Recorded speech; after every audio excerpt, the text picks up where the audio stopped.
Well, for all of the twists and turns we've witnessed these past 2 weeks, we certainly have a formidable Final Four locked into the men's draw. And today we saw Daniil Medvedev advance to his third semi-final here in Melbourne with a 5-set win over Hubert Hurkacz. The scoreline, 7-6, 2-6, 6-3, 5-7, 6-4 in 3 hours and 59 minutes. Simon Ray from GIG joins us. Also a big welcome to Pippa Horn.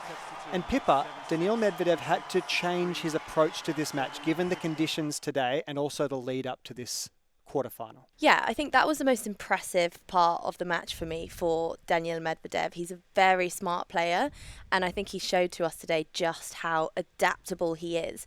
He was playing the situation, he was playing the scoreline, and he was playing the opponent. And I find that so many players can sometimes be quite inward looking, where they're really only focusing on themselves and their own game. But he really changed things up, and I think we saw so many different dimensions to the game of Daniil Medvedev. He's usually a baseliner. He's got very, very flat ground strokes. He'll out-rally and he'll outlast his opponents. Today, we saw him coming to the net at completely random times in the match. I mean, that's not what he does usually. That's not how he wins matches. But if he needs to, he can.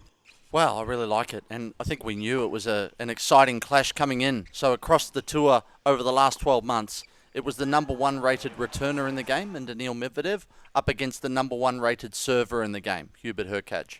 So you can't get a better contrast in styles than that. And you described it as topsy-turvy and up and down, and it was absolutely all of that. I think it was great coaching. So the 3-2 was in Hurkacz's favour coming in terms of the head-to-head matchup, and the Medvedev camp changed it completely. And Pippa identified, she saw it with her expert intuition, with her eye as the match unfolded, and having a look at the data, that certainly marries up because typically we expect Daniil Medvedev to return very deep in the court. In fact, sometimes he's so deep in the court, he's out of tracking.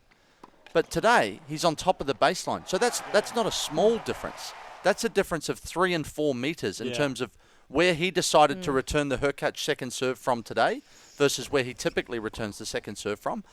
And the difference, this might sound like there's not much in it, but I think it's the match. Hurkacz coming in had won 60% of points on his own second serve. Hurkacz got a great serve. You're not the number one rated server in the world for no reason. So he's still going to win some points.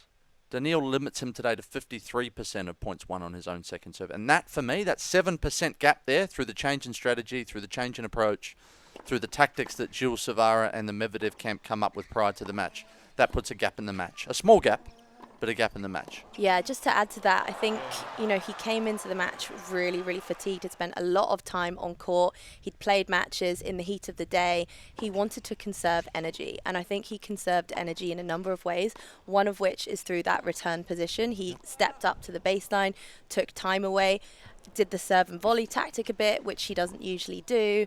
And just on that return, I think what he was finding was that first and second serve of Hurkacz was just a little bit too high for him. It wasn't in his sweet spot. He mentioned it, the way that he likes to return in the interview that I think he did with Jim Courier, and how he changes up his return position. Again, we just saw a completely different dimension to his game. One final point. I think what he did really, really well throughout the course of this match was he upped his game when he needed to, and he conserved energy when he needed to as well. That second set for me, he just kind of put it on the back burner a bit. He conserved his energy and he came out all guns blazing in the third set. He did the same in the fifth set as well. He really, really just kept things ticking over, but then conserved energy at the right point and exerted energy at the right point as well. And that's why he was able to break serve at 3-all in that just illustrious game, which basically won him the match. He's a man who knows how to win a quarterfinal, Simon. Well, he certainly does that. And I really like the point that Pippa makes as well about physicality and expenditure already burned coming in, if you like. But the one thing I would say is to tell a story from a year or two back. Gilles Savara sat down and he wanted to understand how, here at the Australian Open, how we deal with the Hawkeye data and what these physical stats were that we were coming up with. And the reason that he wanted to do this deep dive into this is because he said in training, Daniil always wears the Catapult wearable tracker, which basically can inform everything you want to know, how much distance you're covering, at what speed range you're covering it, etc. And he wanted to understand how the Hawkeye data in match might marry up with what they're able to capture in their training blocks. The reason he wanted to understand that is he wanted to know exactly to within an inch of his life. What was required to prepare his man, to prepare Daniil to win a Grand Slam? And he can't wear the wearable device. To this point in time, the wearable devices are not legal at Grand Slam, so he can't wear that. So he wanted to best understand the Hawkeye data to be able to better inform the training plan. I thought it was a really interesting, in fact, fantastic insight into the mind behind Gilles Savara and into the Medvedev camp in terms of their willingness to prepare their man. So, yes, fatigue's a factor coming in, and he's gone another 5 sets today. So what's that make it? 5 sets in the second round over Ruusuvuori, 4 sets over Borges the other day, another 5-setter today. So the time on court's going through the roof. But I suspect, having been privy to that conversation a year or two ago, I suspect they'll have their man ready to go again in a couple of days. Well, turning the spotlight from day 11 to day 12, and we've touched on this theme of time on court and energy expended. And Pippa, tomorrow we see a women's semi-final, which is a rematch of the US Open final.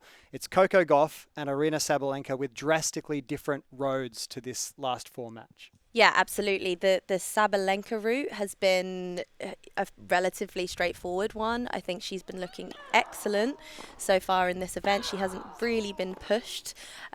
She's lost 16 games, I believe, en route to the semi-final. And then on the flip side, it was all looking good for Coco Gauff until yesterday. And she had that marathon match over 3.5 hours in the heat of the day, not forgetting that Sabalenka also played her match in a night session. Yes, quite late. Yeah, quite late, exactly. And then Gauff's match against Kostyuk, like I said, heat of the day. She's exerting a lot of energy. That was a long one, and that for me was not a good match from Gauff. 51 unforced errors. I felt her forehand was slightly all over the place. She didn't quite find her rhythm on her forehand. She had trouble behind her serve as well. And that worries me. I know that Gauff has the edge in terms of the head-to-heads. She's 4-2 up. But, you know, at this stage, I think it's who has that mental edge. And Gauff will be going into this match knowing that her quarterfinal matchup was not a strong one for her. Like I said, that the serve is a worry for me because Sabalenka behind that second serve return is so dominant. She'll pounce. She will pounce. And against Krejcikova, she only lost 4 points behind the second serve return. So that just goes to show how dominant she is behind that second serve. If that first serve percentage of Gauff is as it was against Kostyuk, I think she's in trouble, personally. Well, Pippa's pretty good, John. I need the computer. She is indeed. I need the computer in front of me to count up the 16 games. I'm trying to do the count here, and Pippa's got no computer, no notes. She's just reeled off 16 games, and she's bang on, 16 games. I think she makes some great points. I'm having a look at the serve performance here, and I'm thinking, on the one hand, not many players average more than Aryna Sabalenka on first serve from a speed perspective. Coco Gauff does, so she can bring the heat on serve. But Pippa's rattled off some great numbers, and I couldn't agree more. In terms of second serve points won over the tournament so far, so just looking at the 2024 AO, Aryna Sabalenka is winning 61% of those points. That's a very high number in women's tennis. Coco Gauff's down at 54. I dare say she was going a bit better prior to the other night, where she really took some punishment on her second serve from Marta Kostyuk.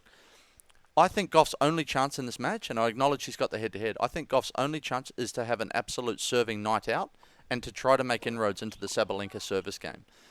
We would think, I suspect with that speed number, we'd think that Gauff would be up there in terms of aces, and we know some of the struggles that Sabalenka's had in terms of serving double faults. But when I looked at the numbers, Sabalenka's served a lot more aces over the tournament so far and a lot fewer double faults. So I think Gauff's going to have to chance her arm on the Sabalenka second serve. She's going to have to. But unless she can take care of her own service game, I think it could be a long day, long night for her tomorrow. Okay, well, she certainly has come a long way since 2 years ago at this very event, Sabalenka. Let's hear then a final prediction and scoreline, Pippa, from you and Simon. I'm going to go Sabalenka in straight sets. Do I have to say the score? No, that's okay. Sabalenka in straights. I'm going to give Gauff an opportunity to dig in for the fight, maybe steal a set. Maybe the opportunity that Sabalenka's been steamrolling her way through, maybe it's a little bit of role reversal in terms of what we saw the other day from Coco, who perhaps struggled with being pushed and extended to her limit in the way that Kostyuk did the other day, having not encountered that so far. So maybe Gauff gets a set, but I can't see her winning. Okay. Consensus for Sabalenka, different scorelines. Come back tomorrow for all the latest from day 12 of the Australian Open. And to hear this episode of the AO Show in full, just search the AO Show wherever you get your podcasts and be sure to subscribe.